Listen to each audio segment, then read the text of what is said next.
Hello guys and welcome to Painting Panzers. My name's Christian and today we've got yet another British Airborne tutorial. I know what some of you might be thinking, does this guy paint anything else? Probably not. I mean, I do tutorials, but my main focus has always been the British Airborne. So unfortunately, or fortunately, depending on what side of the fence you sit on, we've got another Airborne tutorial. Now these figures are from the RKX Merville Battery Kickstarter and they are absolutely wonderful. Unfortunately, the Kickstarter has ended now, but it will become available on RKX website in the not too distant future. So keep that one in mind. Keep a lookout for these if you've missed them. But for now, we're going to take a look at how I paint this guy, and just bear in mind that the tutorial you see today can be used in both 28mm and 20mm because these figures have been shrunk to 20mm. You might only get away with it at 15mm too. So let me know if you do it at the smaller scale, and if you follow this, I really would be keen to know.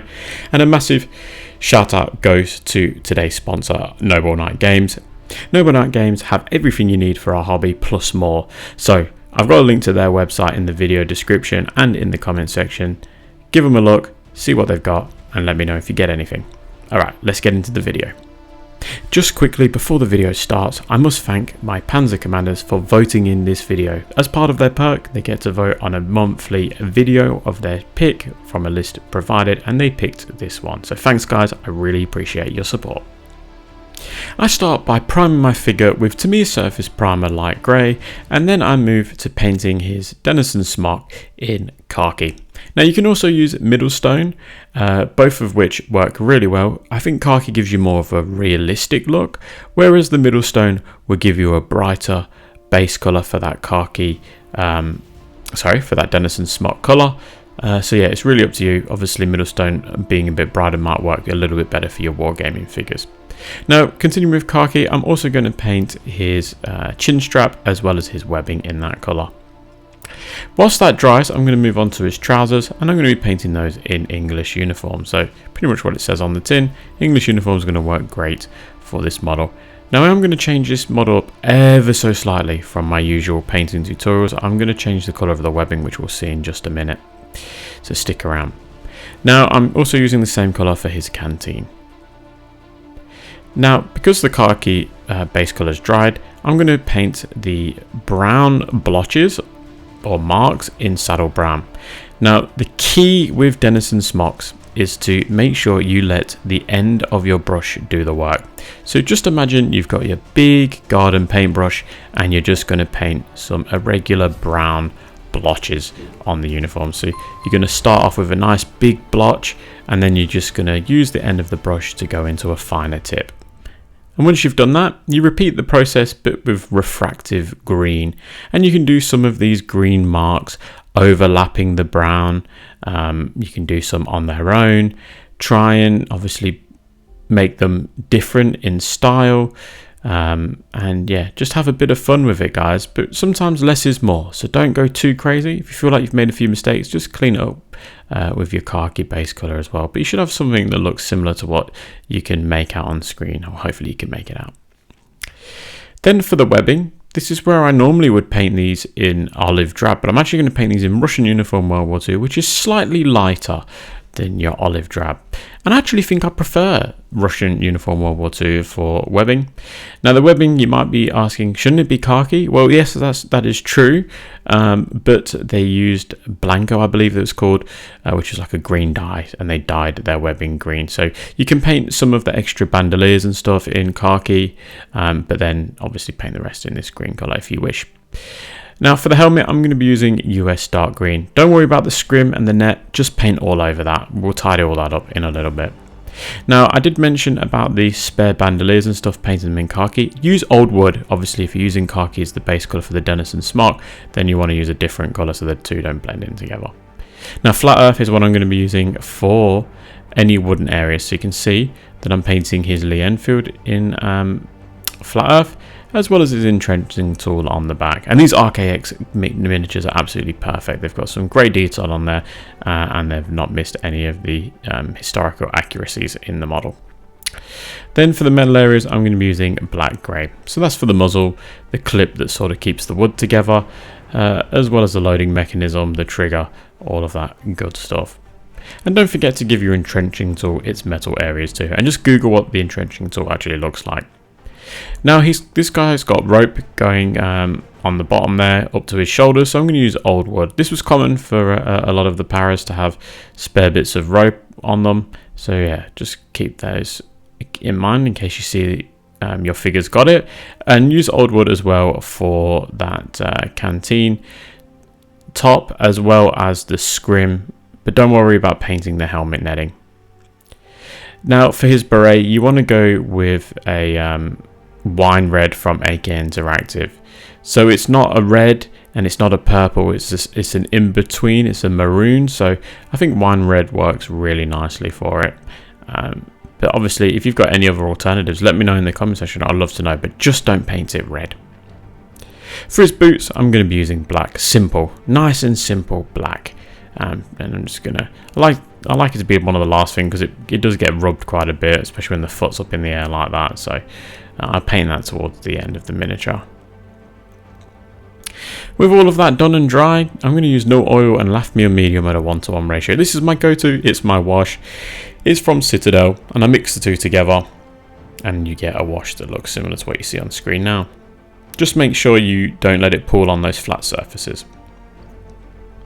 Now it's all about going over what we've painted. So for the camo, I'm going to use saddle brown. Now make sure you leave the original washed base colour in the recesses. Sorry, it's a bit out of focus at the minute, but tidy up the rest of the camo.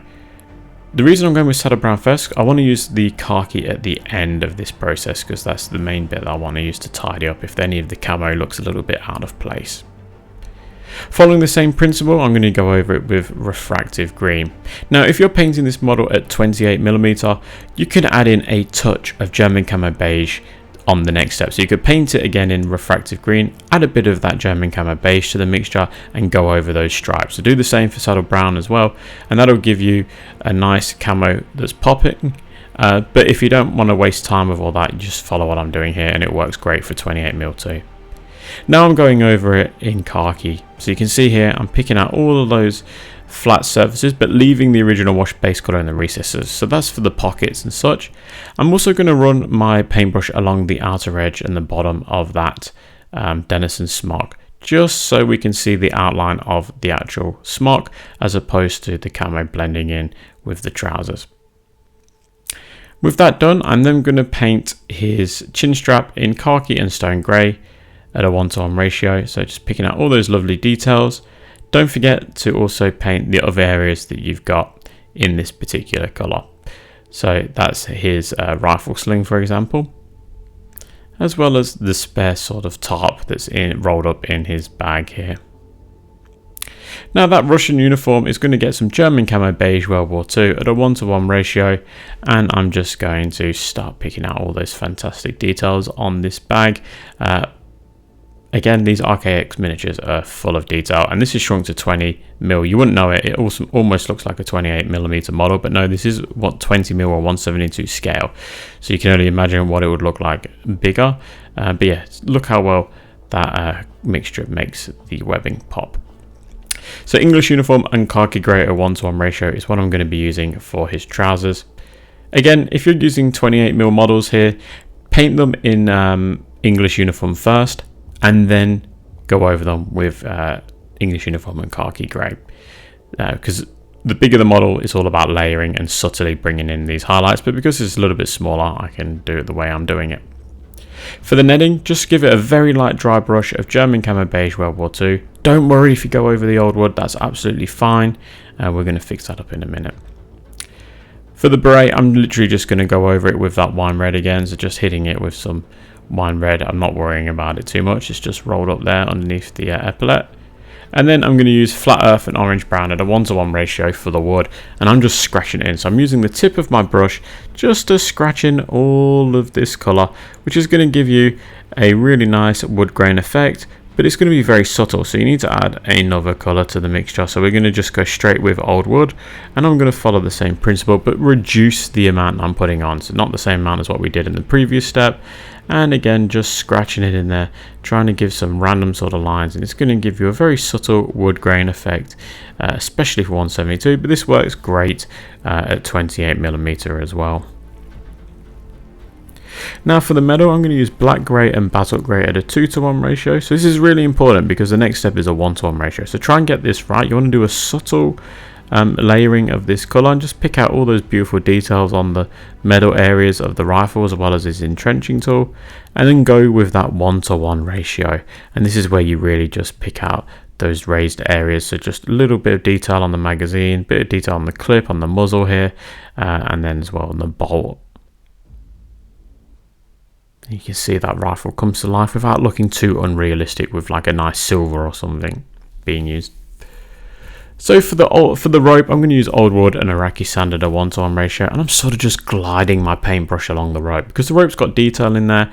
I don't want to really have to paint each individual linkage or bits of fabric in that rope, so I'm just going to drag the paintbrush along the edge of that rope. And then I'm using old wood for the scrim on his helmet, so you can see there's quite a bit of it, but it's little, so just keep that in mind. Just nice little bits of old wood.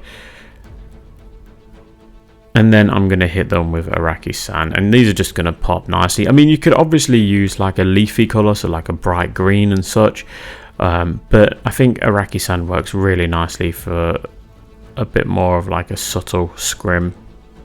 And it's almost like it's something like you see on Band of Brothers, where it's all this sort of color as opposed to greens and browns. Now for the flesh, I'm going to use AK Interactive's light flesh. I don't know why I paint flesh at the last stage.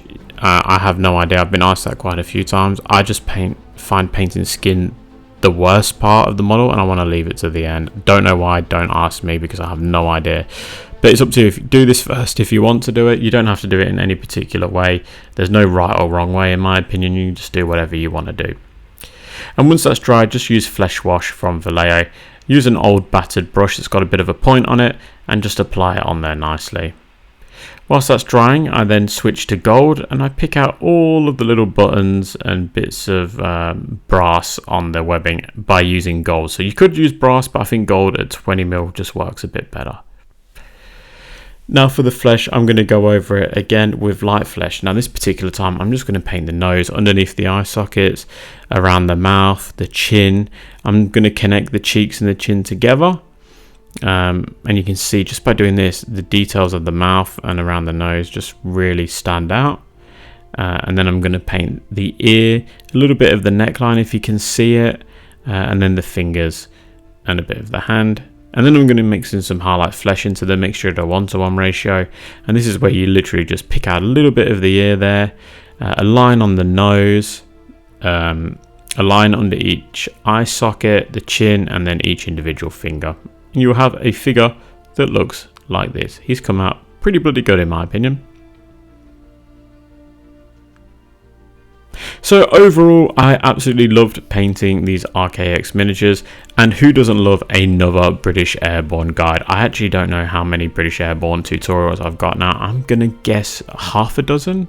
I think that's being light, maybe 8. I don't know. I'm gonna have a look and confirm it, but I've got quite a few. You guys asked for it, and my Panzer commanders requested it, so I complied. We've got this beautiful set of figures by RKX Miniatures. Unfortunately, the Kickstarter has now finished, but I'm sure they'll become available on their website in the not too distant future. Now, as always, I must say a huge thank you to my Patreons and YouTube channel members. You guys are all champions, and if any of you would like to join and you're not a member, you get access to cool perks like early release videos, paint lists that are illustrated or using photos of mine, as well as other perks. But I also want to take a moment to thank those higher tier members. So that's Patrick, Oscar, James, Panzer Jim, Lack of Foresight Gaming, Mike, Mikey, Eric, Rothguy, Ian, Adam, Rob and Alan. You guys are all champions. Thanks again to you guys and for everyone else for being a member and for watching this video. Alright guys, I'm going to leave it here. Please leave me a comment below if you've enjoyed this video, and until then I will catch you at the next one.